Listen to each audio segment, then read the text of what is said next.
If you're like me, I know you have an old jar or a tin full of grandma's old buttons, or you grab all the bags and jars and tins while you're out thrifting.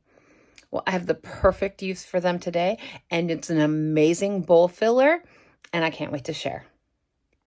Today's video is part one of a bowl filler series I plan to do between now and the holidays, as these are an important seller for any retailer, whether you're in a booth, doing a show, or you have a store. These are the items people are going to grab as they are checking out or are perfect for little gifts. These, this particular project I am so in love with. So I took out my stash of grandma's buttons and I am just kind of going through them and pulling out pairs. Now I'm picking through and finding colors I like or unique shapes, seasonal colors, things like that. And I'm setting my pairs aside. And while I'm sorting, let me introduce myself. My name is Sandra, and I'm the owner and creator here at Midwest Charm. I specialize in repurposed, upcycled vintage home decor and furniture, as well as all of your crafty needs. You can find me on all of the social medias, which are linked below in the description, as well as on our website, www.midwestcharm.co. And I also link all the items used in my videos down below as well. Today, our the links will all be Amazon affiliate links because we're not using any of the supplies that I sell. But feel free to check out my website if you are in need of any of those things. I would greatly appreciate it. So I am just setting aside my pairs, and you can kind of see I have them off to the side. I have in my hand ones that I would really love to find the pairs for because I kind of think they're unique and I like them. So the only real prep you will need to do on these pairs is make sure that there's no little threads still stuck in the holes and remove them if they are, and just make sure these are clean.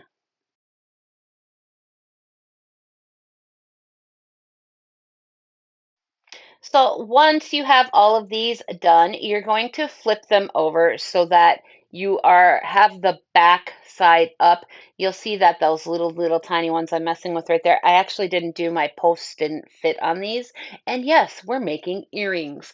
I bought sterling silver posts off of Amazon and they came with the backs, and I also bought some little craft colored cards to put my earrings on, which you see right next to the box where I am working.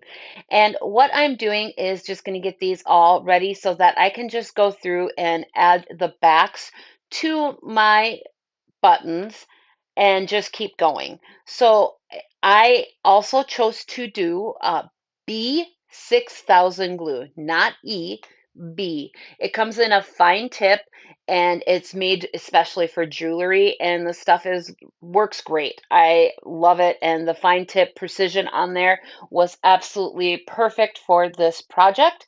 And we are just going to go ahead and put a dab of this glue onto the post and then apply the post to the earring.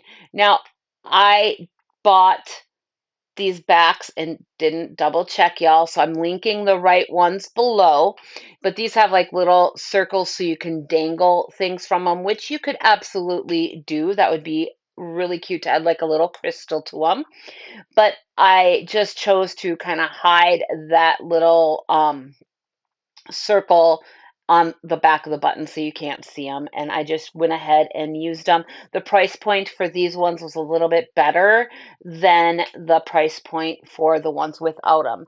Now with the circle, the exact ones I'm using, I paid 40 cents per pair of earrings for the posts in the back and 5 cents per card that they will go on. So that is 45 cents. Now, the ones I'm linking below without the extra little loop on them are actually 64 cents a pair. and that includes the back as well, and then 5 cents for the card. So you'll have 69 cents into this, other than your buttons. Now, I don't know what you guys pay for buttons. I just know I have jars of them and bags of them everywhere, and I know I get them for a smoking deal. Why do I keep buying them? I don't know, but they do look pretty good in an old ball jar. Maybe that's why I keep doing it. So we're just going to go through and just keep adding the backs to these buttons until we are all done. And then we're going to let them sit and dry for a couple hours. And then we're going to go ahead and add them to the cards.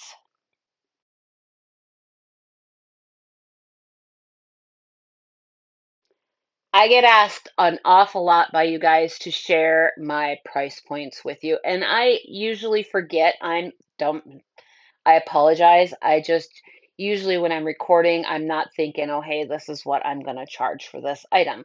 Now, I am in the Midwest. I'm in East Central Minnesota in a small community. So my price point might be different than your price point. And I know that I can get a bag or a jar of these buttons for under $4, and you're coming up with lots of them. Now, I just dug for a few minutes. I found, I want to say, 21 matching sets of buttons, and they were honestly just pennies. And I went with sterling silver over the stainless steel because I have sensitivities personally to any of the nickel that may be in them. And even if they say nickel free, I still sometimes have issues with them. So I don't with sterling. So I did go ahead and do sterling just so that my customers who also might have sensitivities are covered. And also, I just think that it makes it a little bit more appealing to give them as gifts, knowing that they are sterling silver and not just a stainless silver or a stainless steel. So, my price point on these is probably going to be $5 to $6 per pair. And I think that's pretty reasonable. I think I could easily go up to $10 a pair, like 9.95, and still be good. But I want these to move, and I want them to be just a quick grab for people as they're checking out, or just a really easy, quick gift giving. And I plan on having them in bowls in separate, different areas of the store, as well as up by our checkout area, and I will probably stay in that $5 to $6 range. And I'll probably keep them all the exact same price. Like those one pink ones are bigger than some of the other ones, but I'm just going to keep them all one price just to make it easier for my accounting system to ring them up.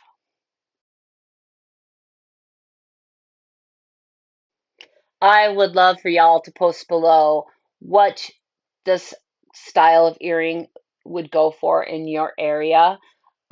If you are a consumer or a reseller, let me know at that as well, just so I can kind of base what I'm selling these for. I may also, if I can get enough of these done, put some up on my whatnot, buy it now. So if you guys want to look for them there, or if you see a pair you would like, just message me and I will invoice you for that. I don't have these on the website because I don't want to list like 400 pairs of earrings. I want to be able to just, if you see a pair, let me know.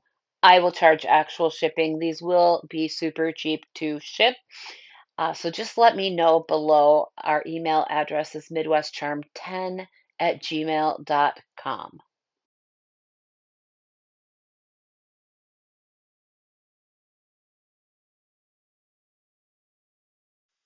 So we're just going to let these dry before we add them to our card.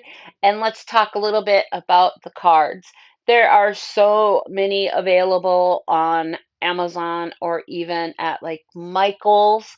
I picked out ones that I really liked the shape of. Next time I might go a little bit bigger so I can stamp my logo onto the card. I haven't decided yet. I just thought that would be kind of cute. This is a supremely easy project. I don't know if I'm overreacting with my excitement over these, but I do love them and I'm glad to be using up some of these buttons. So I'm going to give you a quick little sneak peek of all of these pretty things drying.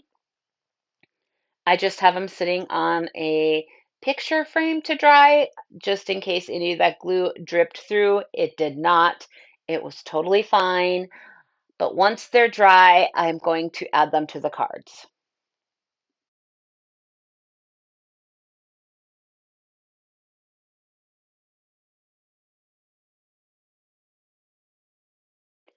So these have pre-punched holes in them, and do as I say, not as I do. It was a lot harder jumbling with these in my hands while doing this instead of I figured out after a couple an easier way to do this.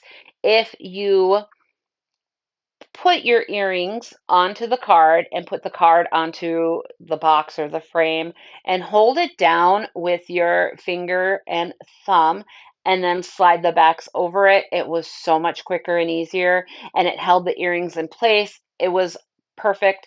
But look how cute. How cute are those? It is such a fabulous gift idea.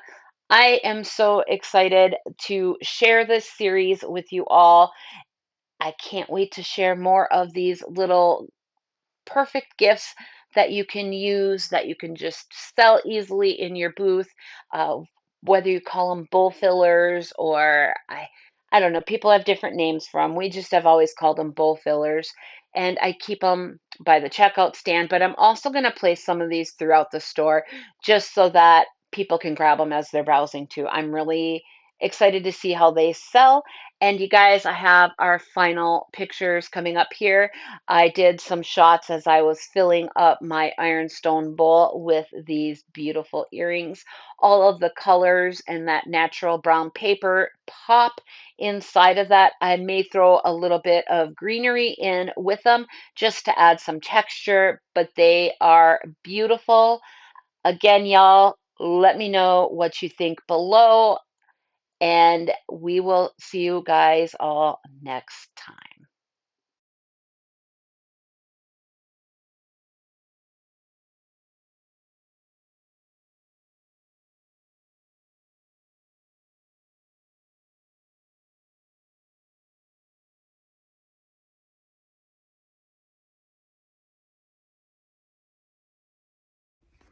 What did you think? I think they're adorable. Obviously, you can cut corners. I think I've mentioned it in the video, but I am looking forward to sharing more bowl filler ideas. This is the season where those little smalls can be really promoted as being stocking stuffers or small gifts that are perfect to give with a card. And the price point is so good on these, you guys. So make sure you're making them. And if you do, let me know. And let me know below if you thought this was a good idea or not. And thanks for watching. See you next time.